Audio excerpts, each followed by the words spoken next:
Assalamualaikum warahmatullahi wabarakatuh. Semangat pagi, salam sejahtera bagi kita semua. Om Swastiastu. Bagaimanakah kabar kalian pada hari ini? Semoga kalian dalam keadaan sehat selalu.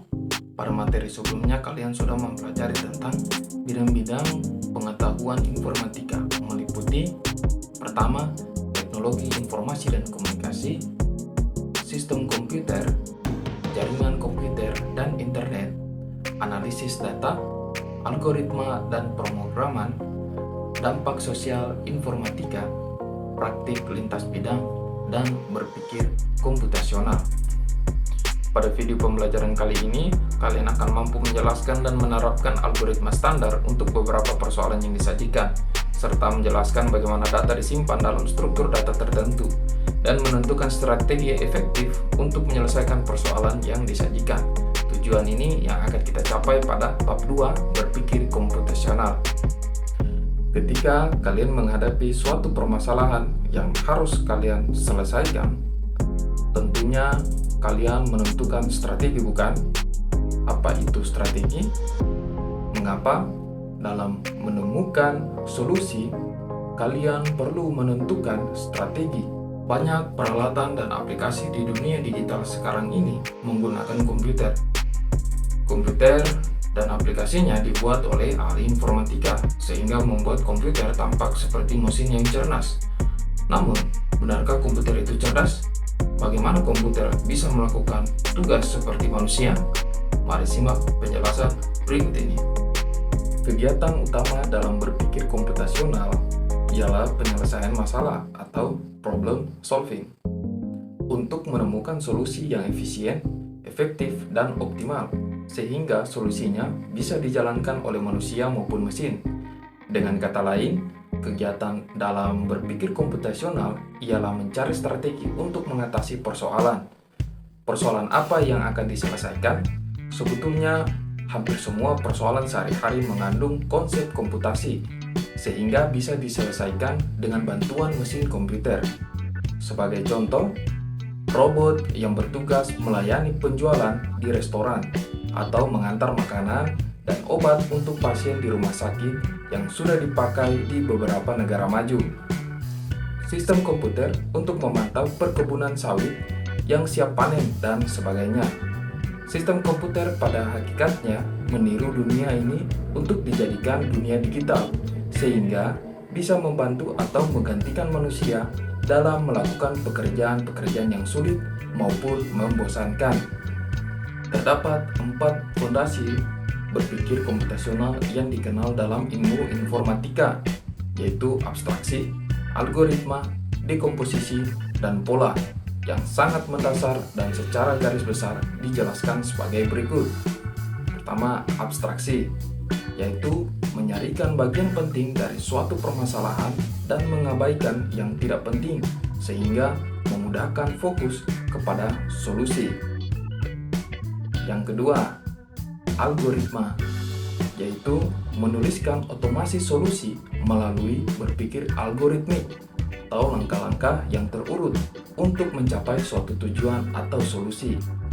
Jika langkah yang runtut ini diberikan ke komputer dalam bahasa yang dipahami oleh komputer, kalian akan dapat memerintah komputer mengerjakan langkah tersebut.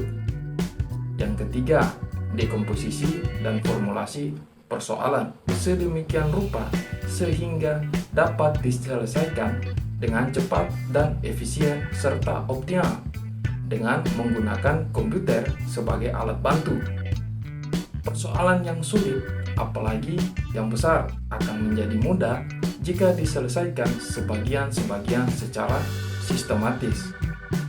Yang keempat, pengenalan pola persoalan, generalisasi, serta mentransfer proses penyelesaian persoalan ke persoalan lain yang sejenis.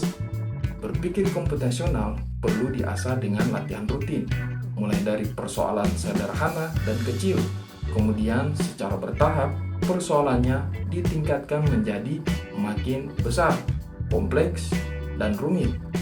Makin besar dan kompleks suatu persoalan, solusinya makin membutuhkan komputer agar dapat diselesaikan secara efisien. Terdapat 3 subbagian dalam berpikir komputasional, yaitu pencarian, pengurutan, tumpukan, dan antrean. Hidup adalah pencarian yang tiada henti. Mari kita berpikir ke pengalaman mencari dalam kehidupan sehari-hari. Perhatikan contoh berikut. Pernahkah kalian merasa kebingungan saat mencari sebuah buku di lemari buku kalian? Atau bahkan di perpustakaan? Saat kalian meminta bantuan kepada petugas perpustakaan, mengapa dia dapat menemukan buku yang kalian cari dengan waktu yang lebih singkat? Contoh berikut, suatu hari kalian kehilangan baju seragam yang harus dipakai pada hari itu dan kalian mencarinya. Apa strategi kalian supaya baju tersebut cepat ditemukan? Yang ketiga, kalian mengingat sebuah potongan lirik lagu tetapi tidak ingat judul lagu tersebut. Bagaimana kalian bisa menemukan lagu tersebut dengan cepat? Apa itu mencari? Mencari adalah menemukan sesuatu yang bisa berupa benda, angka, konsep, informasi yang memenuhi kriteria tertentu dalam suatu ruang pencarian. Masalah pencarian sangat umum ditemukan di dalam kehidupan, termasuk dalam dunia komputasi. Ketika melakukan suatu pencarian, kalian harus menemukan suatu benda atau objek yang memenuhi kriteria tertentu dari sekumpulan benda atau objek lain. Beberapa contoh dari masalah pencarian yang sering kalian temui ialah sebagai berikut. 1. Mencari buku dengan judul tertentu di rak buku perpustakaan. 2. Mencari pakaian batik seragam kalian di lemari yang berisi semua pakaian yang kalian miliki. 3. Mencari dokumen atau web tertentu dengan mesin pencari seperti Google. Pengurutan atau sorting. Saat merapikan sesuatu, misalnya koleksi buku, kita menyusun buku tersebut dengan menggunakan suatu aturan. Misalnya, jika kita memiliki koleksi buku cerita berseri, kemungkinan besar kita akan menyusunnya secara berurut dari volume pertama hingga volume yang terbaru. Atau ketika sedang berbaris, kita diminta untuk membentuk barisan berdasarkan tinggi badan. Hal-hal tersebut merupakan suatu proses pengurutan atau sorting. Proses pengurutan akan menjadi bagian yang tidak terpisahkan dari program komputer atau aplikasi yang sering kita gunakan. Pada aktivitas ini, kita akan melihat bagaimana proses pengurutan dapat dilakukan dengan menggunakan berbagai strategi. Pengurutan merupakan suatu permasalahan klasik pada komputasi yang dilakukan untuk mengatur agar suatu kelompok benda, objek, atau entitas diletakkan mengikuti aturan tertentu. Urutan yang paling sederhana, misalnya, mengurutkan angka secara terurut menaik atau menurun. Biasanya, masalah pengurutan terdiri atas sekumpulan objek yang disusun secara acak yang harus diurutkan.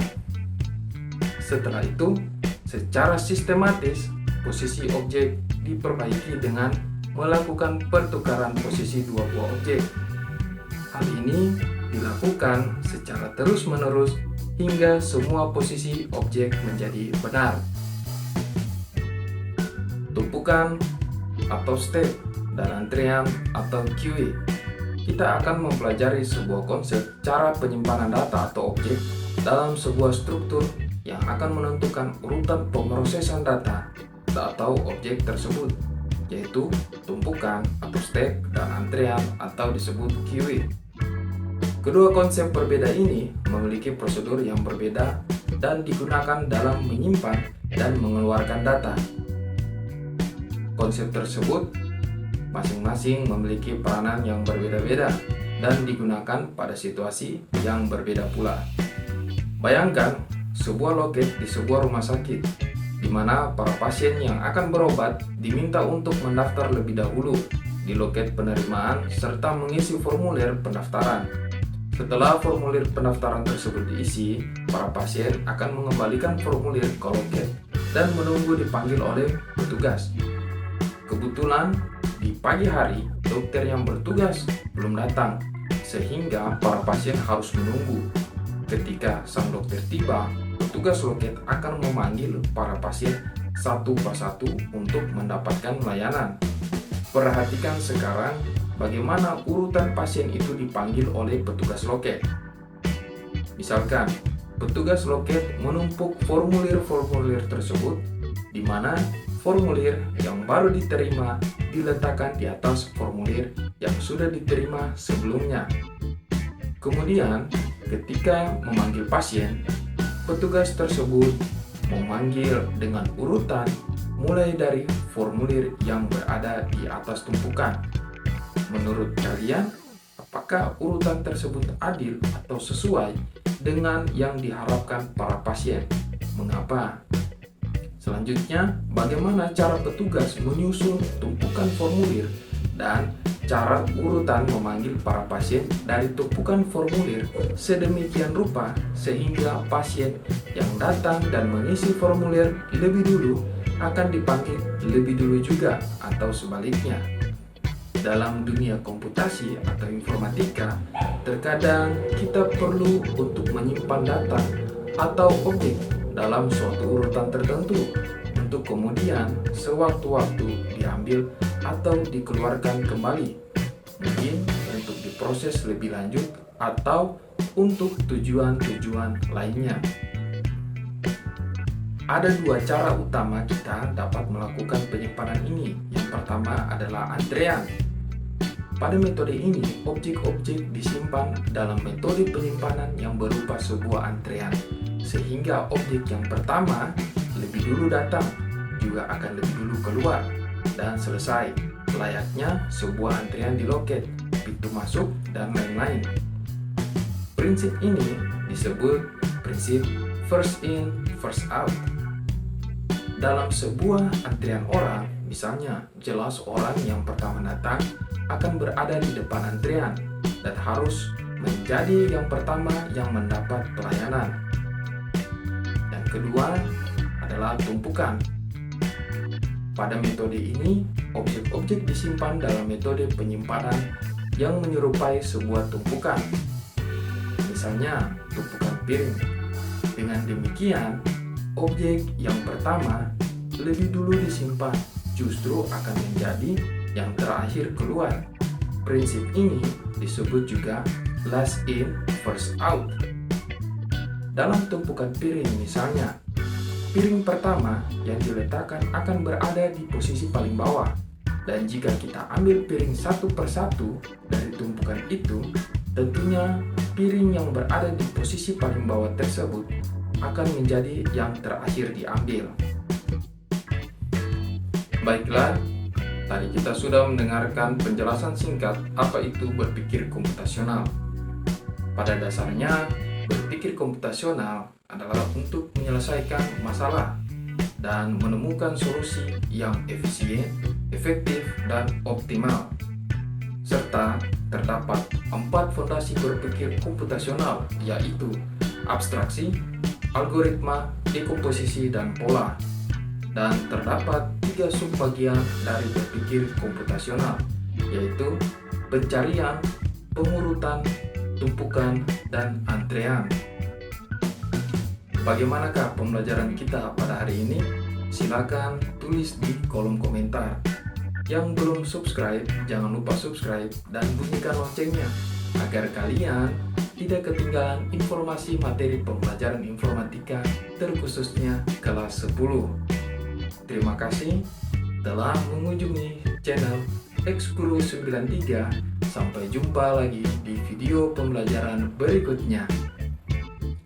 Assalamualaikum warahmatullahi wabarakatuh. Semangat pagi, salam sejahtera bagi kita semua.